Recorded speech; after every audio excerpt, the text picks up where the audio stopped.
Today it is Europa League Quarter Final time. We take on Sampdoria. We've got both legs in a double live com today. We've just got a couple of matches to catch up on as well, but it is all about our Serie A opponents.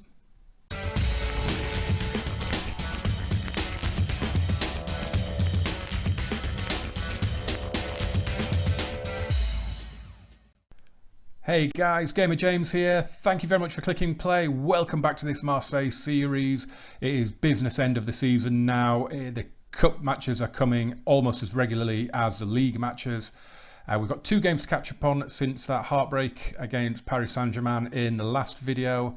And that is about it. We'll be recapping two matches and we'll be playing both legs of the Europa League against Sampdoria. We're going to have a look at them as well before we go into the match, their squad, their league, and we'll just have a quick look at that. And of course, in between the matches, there is a match to play as well. So without further ado, let's get in and see how we did in those two games since Paris Saint-Germain. So the first game was potentially a banana skin. It was a quarter-final of the French Cup. We were away at Tours, who are in the Pizza League. And we came away with a 2-0 win. It was a solid performance. We were the better team. We didn't have the majority of the ball, but we did brilliantly with the 44% possession that we did have. 19 shots, 7 on target. Benjamin Stambouli netted a brace. It was a brilliant performance. We did rest quite a lot of players, to be fair. Kone played in goal. Kevin Malqui at right back, a rare appearance for him. Makalet got a start up front. So it was a really good, solid performance. As I say, it was a potential banana skin. So to come through it with 2-0 is a really, really good result for us. And I'll show you the semi-final draw in just a second so you can see who we get. And we were on the road again. Straight away, we went to Gongomp and we won 2-0 again. Really good performance yet again. A lot more of the possession this time, 57%. Quite even with the shots. We had 22, they had 16, but we were just clinical. Francisco Javier got a brace in this one. Fantastic performance. Just kind of wrapped the game up in the early minutes of the second half with goals on 48 and 54. Again, it was a potential banana skin because they're down towards the bottom of the league. So to come away again with another solid 2-0 win is just fantastic, and it keeps the pressure on at the top of the table. And this is the Ligue 1 table. As you can see, we have cut the gap on Paris Saint-Germain. The reason for that is this right here. Lyon beat PSG 2-1 on the Friday night to kick off the weekend. That put real pressure on us ahead of our game against bottom place Gongomp. I don't think they were bottom at the time. I think they were 19th. But it's Paris Saint-Germain's fourth defeat in a row, and that means Lyon as well have done the double over the champions. But it is a huge win for us because there is a faint hope that we might be able to get ourselves back in this title race. Kind of thinking it would have been better for Paris Saint-Germain to win because it would have given us a 7-point cushion on Lyon. But do you know what? We've got a 4-point cushion on Lyon and we're only 6 behind PSG. Are they going to crack? And how good was this? The Coupe de France semi-final draw has pitted us against Bourg-en-Bresse, second division team, playing the Pizza League. And the other semi-final is between Bordeaux and Monaco. Couldn't be happier with that. We've got Tours in the quarter-final. We've got Bourg-en-Bresse in the semi-final. We are definitely in with a real shout of lifting this trophy this season. The board want us to get to the final of this, so we have got the easiest route to do it. It is a potential banana skin again because we're away, but I couldn't be happier with that draw. Right, this is the Sampdoria page. Their manager is Vincenzo Montella. Just been looking at him. He's been there for nearly 3.5 years now, which for Serie A is pretty good going. They're currently 6th in Serie A. We'll have a look at the league table in a minute. Their captain is Zampano. Vice captain is Eder. Their key player is Bonazzoli. Let's have a look. Let's see if they have won anything recently. They were runner-up in the Under-20s Cup in 2018. But other than that, no, they've not been in any finals and they've not been runners-up in Serie A or winners of Serie A in while this save has been going on. Of course, probably their greatest achievement, they've won Serie A just once, all the way back in 1991, and of course the following season they were in the Champions League. They played Barcelona at Wembley in the final. I don't know if you're old enough to remember that. It's actually when I first started supporting Barcelona, because of Ronald Koeman and that thunderbolt of a free kick he scored in extra time at the old Wembley. Just an absolute bullet, and ever since then it was that bright orange shirt, wasn't it, as well, he wore. Ever since then I've just been absolutely fascinated with Barcelona and everything around them, and that is why I now support them. Right, so let's just have a look at Serie A then. As I say, they are 6th, which at a minute is a Europa League position, presumably the playoff position. They are still in with a shout of a Champions League spot, though. They're only 4 points off Roma in 3rd, 3 points off Napoli, so they are doing pretty well. They do have the second top scorer in the league as well, is that Marco Tuminello, Livorno, Roma, Anderlecht. Done all right. He looks half decent. It looks like he could be a bit dangerous for us. He's only 22 as well. We'll have to keep an eye on him I assume he'll be playing. Does look half decent, doesn't he? In terms of their squad, let's just go back. Where are we? Senior squad. Let's see what we've got then.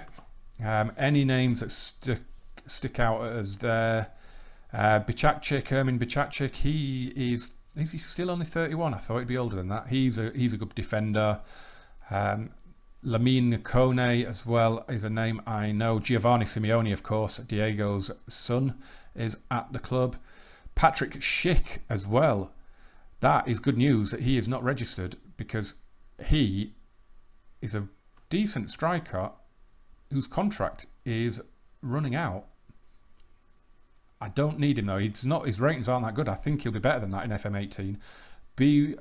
Bear that in mind, because I do think he will be a better player than this in FM18. But other than that, there's not an awful lot of names there that jump out at me. I'm not a massive Serie A watcher, and of course we are in 2021. Thiago Ilori, I know that name, because where did he used to play? He's been at Liverpool, been at Villa, been at Espanyol. It must be from Espanyol that I know him in real life then. Decent average defender. Looking at that squad, do you know what? There's not an awful lot there it doesn't worry me. There's not a lot there that makes me think we can't get through this. So it's been a couple of videos since we did the draw, so here it is again. We've got Roma against Lyon, brilliant, because they're 2 favourites of the competition, so for one of them to fall now would be good. Southampton, who have done really, really well in this competition, they've got Anderlecht, and then you've got Sporting Club de Portugal against Hertha Berlin, so some really good teams left in it. But if we can get past Sampdoria and avoid the winners of Roma-Lyon, I think we've got a chance of reaching the final. And this is the team we are going for. It is pretty much as strong as it can be. We've got Predrag Rajkovic in goal, Mawassa at left back, Malang Sarr, Eric Bailly, Kyle Walker, Thiago and Stambouli in the middle, Depay, Pereira, Francisco Javier, and of course it's God up front. These are the formations then. They're playing a 4-4-2, which looks like it's going to be pretty defensively solid. They don't look to have an awful lot of ambition. Everyone is kind of in their own half except the 2 strikers. We are favourites, of course, with a home team, so we would be. It's going to be quite difficult breaking that down, I think. We are playing with inside forwards. I'm half wondering whether we're going to need to switch to wingers at some point, because that's just 2 banks of 4, and as I say, those central midfielders don't look like they're going to be venturing out of their half all that often. I think we might see them ping some long balls, to be honest. Right. Passionately tell them I expect you to keep our run going, win the match. Didn't go particularly well. Let's just go in and give a little bit extra. That's a little better. And Musa, we all have faith in all of you. Let's get this underway then. The Velodrome, rocking European night, last 8 of the Europa League. It's the furthest we've been in Europe in this save. Going to be a real achievement to get to the last 4, but there is no reason in my mind why we shouldn't be doing it. Here's Zuber coming forward then. First highlight of the match, and we are 13.5 minutes in, and we're playing unextended, as that shot was deflected off an offside Tuminello. So that was that was the first highlight apparently. Here we go. We've got a corner. Thiago. Oh, shot is deflected. Muassa gets to that. They're going to lead the counter on us here, are they? Yes, they do. Tuminello is offside again. He is looking to get in behind. So we've got to watch that. We might have to change the defensive line a little bit because he's threatening to get in behind us. Memphis, good ball. Stambouli. Oh, it didn't break for Dembele. Cleared away, and Georgiev comes away down the right. Standing up Muassa. That's better. Making him pass it backwards a little bit. Get in there, Stambouli. That was good. He's lost out. Oh, come on. We are losing out in midfield here. Zampano down the right. Clear. Cross in. Tuminello's hit the post. Everyone hits the post in FM17. Every match, both teams hit the post. It's just one of those things. Andrea Pereira, Stambouli, Dembele. Javier makes the run. Dembele doesn't do anything. Come on, boys. Been a really, really poor match so far. Muassa, Thiago, good ball. Pereira. Here's Dembele. Stambouli, Francisco Javier, and Dembele's in this time. And that is a thunderous finish. We draw first blood. It is Moussa Dembele's 38th goal of the season. The guy is an absolute machine. He got 43 the season before last. He is on course to break that this time. Of course, last season he had 4 months out injured and still got nearly 30 goals. So I fancy that he will get more than 43 this season. But here comes Sampdoria looking for that vital away goal, and Tuminello, we are going to have to deal with him. We are definitely going to have to deal with him. He is getting all sorts of space and quite a few good positions at the moment. Corner taken high. Eric Bailly clears away. Dembele comes back to help out and lumps it forward.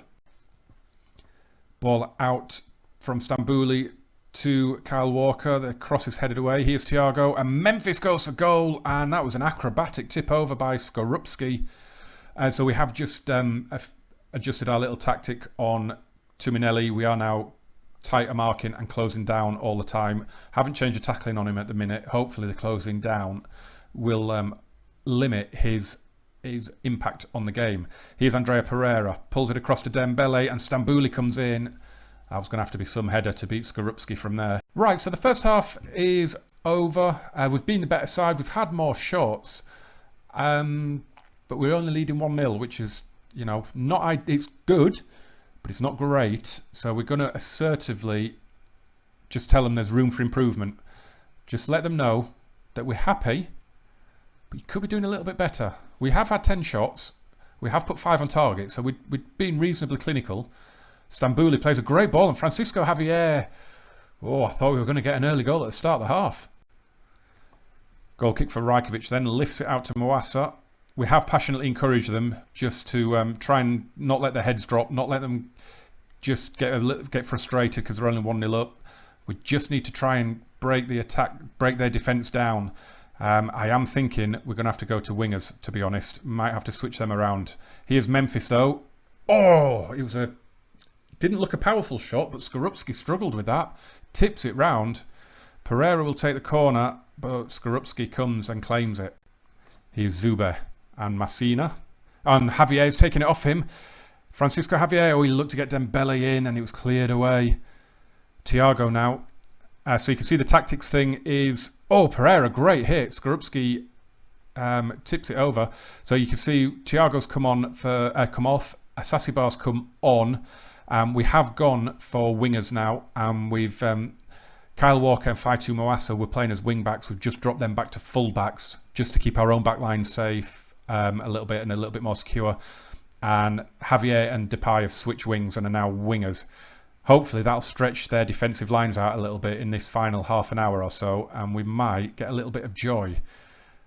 Here's Asasibar now looking for Javier, and the ball comes in, and there's Depay. Genius. Absolute genius. It took 2 minutes. Our first attack.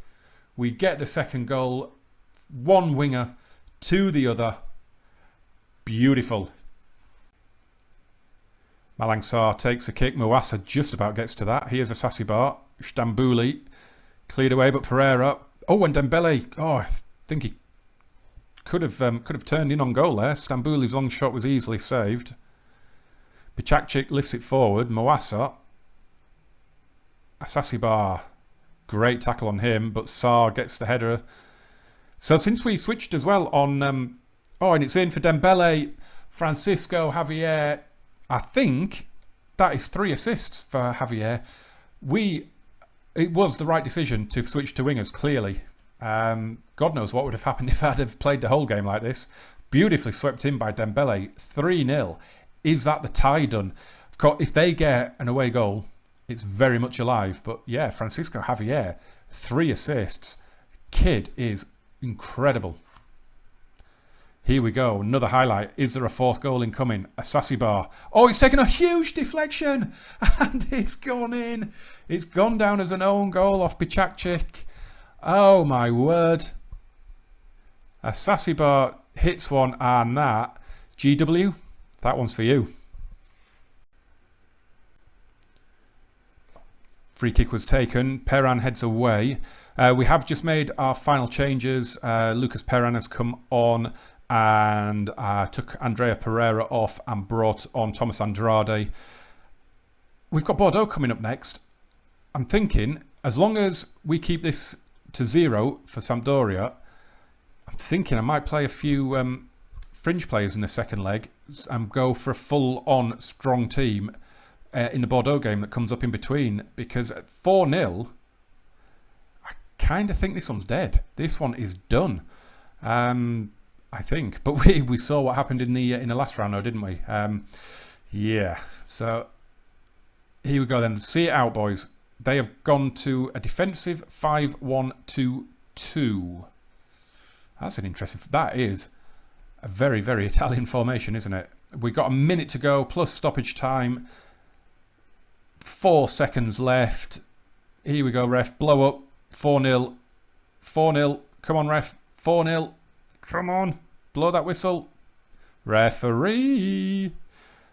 Linetti, do not do this. Tuminello hits one. Rajkovic holds.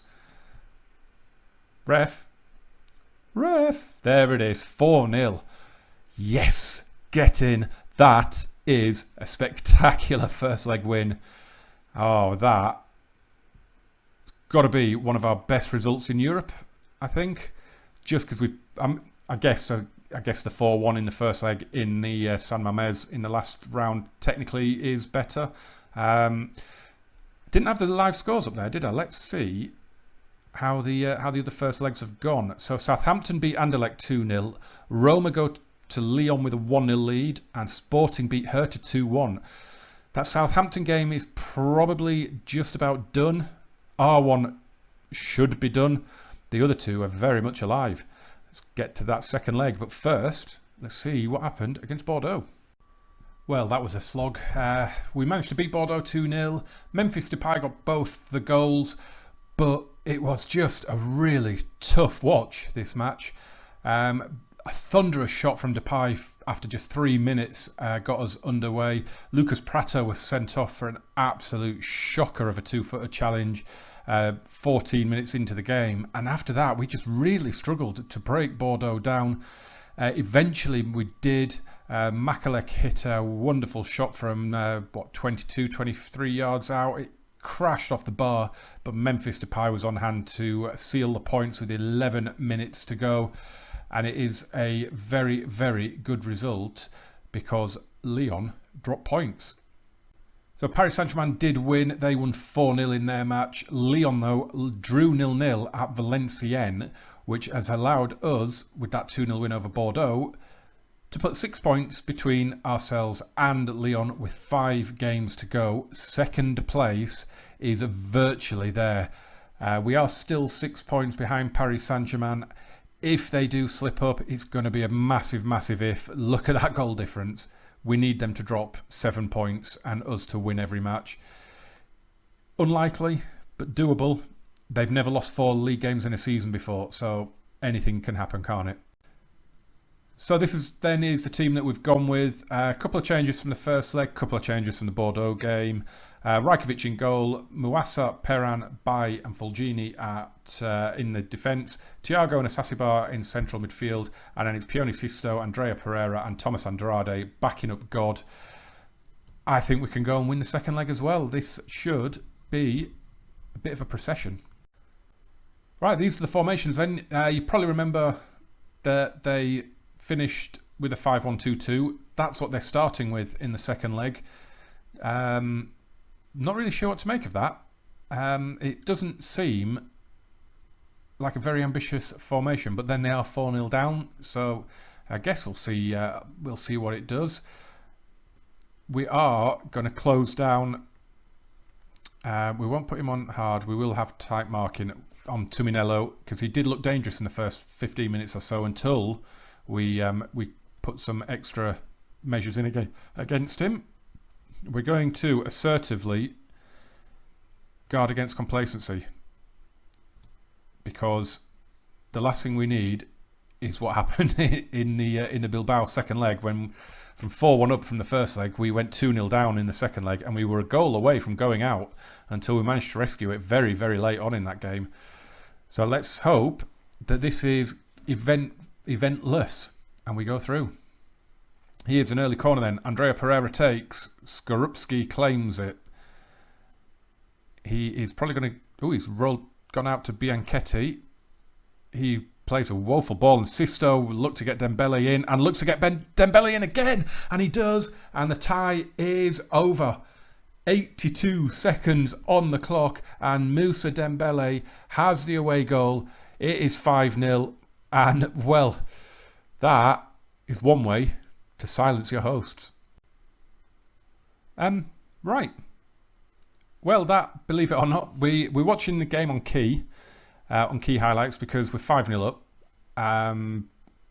Nothing's happened since the since the goal. Right. Okay. Well, we're going to just passionately just G them up a little bit. We're going to tell them that we're very pleased. Keep it going. We've had 4 or 5 shots, I think, in the game, but it hasn't shown them. Because as I say, we're watching it on key because there's no point watching this on extended. There's nothing can happen in this game that is going to worry me enough to make significant changes.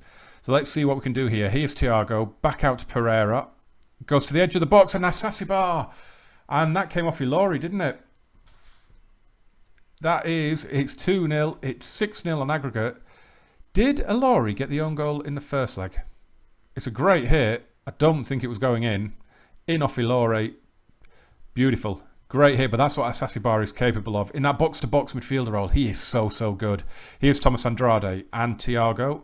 Poor ball, though, and Tuminello has it. Close him down, boys. Here's Kone.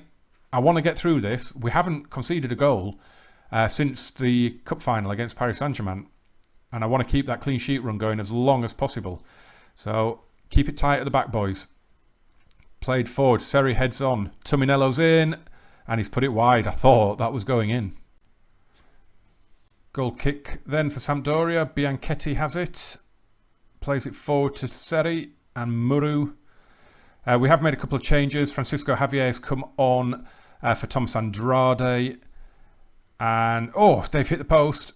And Stambouli has come on for Asasibar. We've gone to wingers as well. Javier and Sisto are now playing as wingers. Looking to exploit the flanks. Just generally trying to make a little bit more happen in the game, really. Just have a little bit of fun as well. Here's Javier. He loves being out on that left wing. Skinny man. Go on, go past him. Go past him. That is it. It's a ball in and no one gambled. But here's Thiago. Stambouli, Andrade, and Dembele is in. He's robbed the defender. Good save, Skorupski. Goal kick for Rajkovic. Here's Eric Bai. Lifts it out to Francisco Javier. That was a great pass. Javier puts the early ball in. Bianchetti heads it away, but Thiago's onto it. And Odjer is going to be sent off for tripping the... was it Thiago there, wasn't it? And they are down to 10. And all their All their enthusiasm now will be gone completely. We could score another 3 or 4 if we really wanted to in the final 20 minutes, but it's just a case of get the job done now, get to that final whistle, see what we can do. Another goal would be nice, but 6-0 is pretty emphatic. Here's George F. by with a great challenge, and can we launch an attack here? Here's Javier. Go on, son. And oh, he went down under challenge from Kone, who has been booked. I did wonder there if that was going to be another red. Here's Javier again. Go on, run at him, run at him, run at him, because if he fouls you. Stambouli. Oh, take a bow, son. What a hit from Benjamin Stambouli. What did I say about Asasibar being able to hit them from that box to box? Just look at that. Wow. So we've got, what, 45 seconds left of the match. It's 3-0, 7-0 on aggregate. We haven't seen anything since the Stambouli goal. Here's Thiago. I mean, this is just now playing out to, you would imagine, until the final whistle. Here's Mawassa. So I haven't got the latest scores up. I don't know what's happened in the second legs elsewhere. Was it Southampton, Sporting and Roma all had leads, didn't they, going into the second leg? So it'll be interesting to see what happens. And we'll have the draw as well for the semi-final. There's the final whistle then. 3-0 away win. Brilliant performance again. Very pleased with the result and the performance. So here we go then. These are the results. Southampton won 2-0 in both legs against Anderlecht. Lyon romped home 5-2 in the home leg to go through 5-3 on aggregate. And Sporting beat her to 3-2 to overturn the 2-1 first leg deficit. So it's Southampton, Sporting, Lyon and ourselves in the semi-final draw. Right, it's draw time. Let's see who we get. Will we avoid Lyon? Ideally, I think I'd want Southampton, but it's the last 4. Let's just see who we get. Let's hit that automatic draw button. Who's going to be out first? We were out first in the last round, weren't we? And we're out first again this time. Who have we got? Oh, we've got Lyon. It's second v third in Ligue 1. And Sporting will take on Southampton with the first leg in Portugal. Oh, wow. That is tough. And it will be those Lyon games that we do next. We've got games against Toulouse, Bourg-en-Bresse in the Coupe de France semi-final, and Lorient in Ligue 1. But unless something really bizarre happens and the title race suddenly opens up because Paris Saint-Germain eat a dodgy lasagna or something, Ligue 1 we won't worry about now until Montpellier on the final day. It's going to be all about the cups. So the next video is going to be the home and away against Lyon. Hopefully there'll be a video of the Coupe de France final and then Montpellier and the season roundup. So hopefully there will be 3 videos before the end of the season. Hopefully there'll be 4 actually, because that would mean we got to the Europa League final, wouldn't it? So yeah, joining us for the Lyon games then. They will be epic. They will definitely not be the walk in the park that Sampdoria were. But thank you very much for watching this video, guys. If you did like it, then smash that like button for me. Also, give that little subscribe button a hit if you haven't already. And I will see you for a European semi-final. How good does that sound? Have a great day, guys. See ya.